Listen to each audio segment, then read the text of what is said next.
Good morning. I had to turn around and look because I couldn't tell whether that was a 2 or a 3 in the last digit there. That is, looking at the screen, I couldn't tell. I had to go back and look at the clock. Yes, it's 3:33. I had hoped to get at least one additional hour of sleep. I went to bed at 10 o'clock and woke up at 2. So, um, again, it's 3 to 4 hours of sleep, and that's pretty much the norm for me, no matter what time I go to bed. Anyway, the title for today is Lights in the Soul, the Sky, and Society. Yesterday, my friend, Bill Ballard, made a video drawing distinctions between light workers, light warriors, and activists. At first, I didn't know where he was going as he emphasized that the real changes must take place inside of us. The lights must come on in the soul. I totally agree. Of course, as I shared yesterday in regard to my dream, it would also be helpful to have lights come on in the sky in the form of a massive armada of starships that circle the planet to be seen by the majority living on the earth. However, if we are to co-create a new society, or the kingdom of heaven on earth, lights must come on in society as well. Light workers cannot just hide the light in their soul, and hope the lights in the sky rescue them in some fashion from the misguided society we have co-created either actively or passively through ignorance or by intent. We do need impassioned activists, not those fighting for some conjured up and limited cause, but those that actively work to expose all barriers of separation within and without. And I include the link to Bill's video in the description of this video. So this is a response in a sense to Bill's video, but for me there's more to it than just that. I spent a good deal of the day yesterday reading legal stuff again as I prepare to create my next document to file in my legal situation regarding the arrest back in May the 27th, where the police officer arrested me without reading my rights, without giving me a warrant or showing me a warrant, and the whole thing is insane, as the court system doesn't seem to be paying any attention to the actual law. As I read more and more law, I think, how can they not see what the law is? But of course, our governments have by far and large become lawless. Laws are something they use to control other people. It's not something that they feel that they have any responsibility towards. But anyway, I went somewhere where I didn't intend to go when I started this video, but I was putting a great deal of energy into that yesterday as I read a book online and looked up other things online about the legal situation and about the thing that we all face, because this is something that affects us all. But anyway, my friend Bill, I absolutely, totally agree with Bill. I've listened to a number of his videos, a good number of his videos, and he does a lot more ceremony and stuff than I do, and he's involved in that, and that's wonderful. And I appreciate all of those that are able to go around the world and participate in these light ceremonies, or whatever you want to call them, in Sedona and Asheville and other places around the world, Mount Shasta. I think it's good that I'm really glad with all my heart that there are people gathering in nice numbers. Laura Eisenhower and others are going to be at the one that Bill's off to now. I'm glad to hear this. I mean, it excites me to know that this is going on. But I'm also just as thrilled for the activists that get out there with their picket signs and in their mass demonstrations, demonstrating in front of parliament buildings and in front of courthouses and in front of uh, headquarters of major media or major banks. These things also are necessary from my point of view, and I'm not in any way, shape, or form going to put them down. We need this and that. We need both. It's not an either or thing where we either just focus on on the light inside of ourselves or just focus on what's going on in the exoteric world. You know, the internal world or the external world. Both need to be addressed because each of them affect our lives. Now, I agree. I agree that consciousness is the driver. And that's an internal thing. It really is an internal thing. But it has external results, external manifestations. And so when I see people waking up, and it is part, as Bill said, it is part of the awakening process.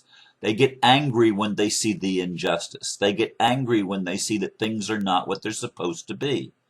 And they take to the streets, pots, pans, and other solutions, as they did in Ireland, in Iceland, but Ireland too, and Greece, and Italy, and Spain, and Portugal, and Egypt, and Libya. I mean, all over the world, people are waking up, even in Israel, even in Palestine. All over the world, people are waking up. And yes, there are flashpoints. There's things that are happening. There's more war and there's more stuff. But it's a collision of paradigms. And the lights are coming on is the reason for it. Because when the lights come on, it exposes more and more of the corruption, more and more of the ignorance, more and more of the darkness. And just the mere fact that people are demonstrating means they're waking up. And I applaud those that take to the streets. I applaud those. We can't all do that, but I applaud those that do that because it's part of the whole scenario of bringing in the kingdom of heaven. The lights must shine in society. Now, I mentioned in the blurb about the lights coming on in the sky. And this, of course, I'm referring to the dream yesterday where I was watching television and the newscasters were seeing all of these lights coming on. And it was like UFOs, just a band of UFOs that went from horizon to horizon. And then as I meditated yesterday morning, which is what I said in the video yesterday, I had the sense that this was going around the entire planet.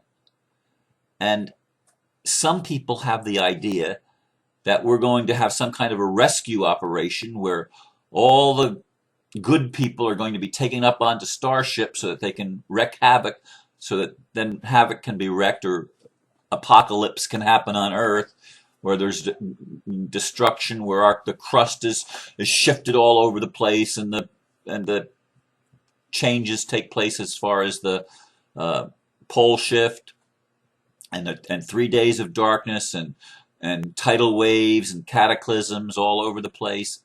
I mean, I don't see that either. Do I know how it's going to happen? No.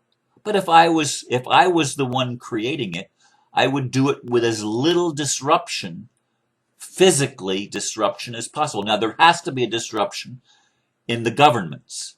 There has to be a disruption in the militaries. There has to be a disruption in the legal systems and in the economic structure of the world. They need to be disrupted, but not the physical plant, not the earth itself. She needs to cleanse herself, yes, but we're the problem.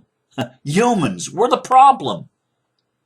And we need to actively recognize that we're the problem and work to continue to expose the injustices, the fraud, the outright violence that's going on at the hands of those that are supposed to be protecting our rights, but they're in fact violating our rights, committing crimes against humanity. This stuff needs to be exposed. It really does. Because it's not going to stop. It's not going to go away until we take responsibility for it collectively as a society.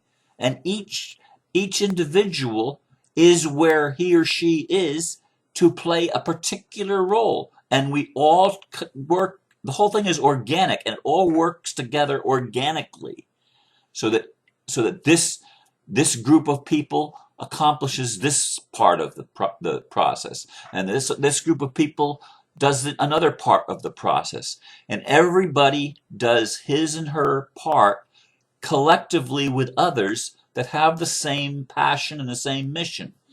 Now, when I really started to see what Bill was saying in his video, is when he started talking about eating meat. And this is what I talked about when I talked about the people that are, how did I put it? Where did I write it? Well, when they have a particular passion for a particular thing, like people that think that everybody in the world should be a vegetarian. And if you're eating meat, you're doing something terrible. Well, I totally agree that the meat processing, for the food part of the industry that does meat processing is horrible. How our cattle and stuff like that are raised for food are raised, the chickens even, and everything. It's atrocious how we have mistreated the animals. I'm totally in agreement with that. But I also know, as somebody said, the indigenous peoples have always been meat eaters. Always. They've been hunters and gatherers. So they eat, so they hunt, and they hunt for meat, and they gather vegetables and things that can be eaten that aren't meat. Because we are omnivores. That's the way we are right now. Now maybe at some future evolutionary spiral we will not be. Maybe we will become herbivores. But see, people get on, and I see where Bill is coming from. People get on and they just keep haranguing, attacking this one point, like money. I have one of my other friends is attacks all the time on the money issue. Money is evil. Money is evil. We've got to get rid of money.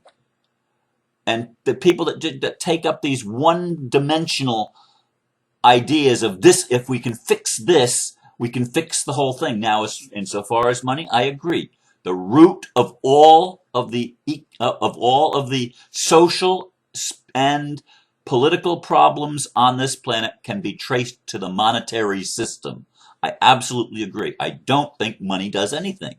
Money can be used for good or for not good, depending on who's doing the using. I can give gifts of money to friends that are in need and help them buy food. That's a good thing. I could also contribute to the war machine, which we're all made to do in our taxes anyway, but I don't pay very much taxes except sales taxes. But anyway, that's not a good thing because it's used to deprive people of their rights. It's used for abuse of humanity and abuse of the world, abuse of the earth, I should say. So there are good uses and bad uses of everything. But those are not the issues. The issues are that we're separated from ourself. That's why the light has to come on in our soul to unify us so that the shadow parts of ourselves become open to us and we become aware and we become holistic in our consciousness so that we learn to give ourselves love and grace and compassion. That's the light coming on in the soul, and it needs to happen. It needs to happen so that we can heal ourselves, so that we can become loving and compassionate and cooperative instead of competitive. Absolutely, that's the way it has to be. The lights must come on in the soul. If it doesn't happen there, it will never happen in society. And if the lights in the sky, the extraterrestrials, the angelic kingdom, if they just come down and rescue us and we haven't learned our lesson, that doesn't accomplish anything in the evolution of consciousness either. The whole purpose is for us to wake up and take responsibility. But thank God there are people that realize that we've got to get out and do it in society too. We've got to bring our light into the street corners and into the courtrooms and into the corporate headquarters and into the ivory towers. We've got to shine the light everywhere on our planet to enable the kingdom of heaven to come in peacefully rather than cataclysmically. Isn't that what you want? Wouldn't you rather have it come in peacefully? Wouldn't you rather offer an olive branch, as it were, to the Illuminati even? And if they own up to the crap that they've been doing, give them amnesty? Wouldn't you rather have all of us working together to co-create a world that literally works for everyone? That's what I want. If I was in charge, that's the way that I would do it. That's what I would do. I don't want to see any losers, but I don't want to see the Illuminati, even if they confess. I don't want to see them maintain positions of power and control and authority to be over anybody. They need, if they confess, they need to be servants. They need to become servants that literally serve others. Whatever form that takes, they need to learn the other half, because they've been stuck in this half. They're wounded thinking that they have the right to dominate everybody. It's a domination culture in the higher echelons. And they need to know that they need to develop the servant attitude, or the heart of a servant, because you can't be an integrable leader until you have the heart of a servant. Those that are the greatest among you shall be your servants, Jesus taught. Indeed, that is the way it is. Those that are most awakened are the servants of others. On my business card, it says poet, servant, writer, visionary. Those are just 4 roles. They're just 4 roles that I've played. And right now, I'm just a servant. I do these videos every day to help turn the lights on so that people's eternal flame inside of the soul, inside their being, the essence of who they are, comes on and burns brighter. And the flame of freedom in society burns brighter. That the light workers and the light warriors and the activists are all working together for the common purpose of creating heaven on earth and bringing peace to our planet finally, after all the millenniums of war and fraud and injustices, that we turn it around and we do it as peacefully and gently as possible. And if we're going to do it gently, the earth will work with us. The energies of the earth will follow according to our consciousness. That is the way it works. Anyway, that's all I'm going to share today, because I've already gone over 18 minutes. But I do, with all my heart, thank you again for listening. And please, please, let the light come on in you and be willing to shine it in the world around you. Thank you for listening. Namaste.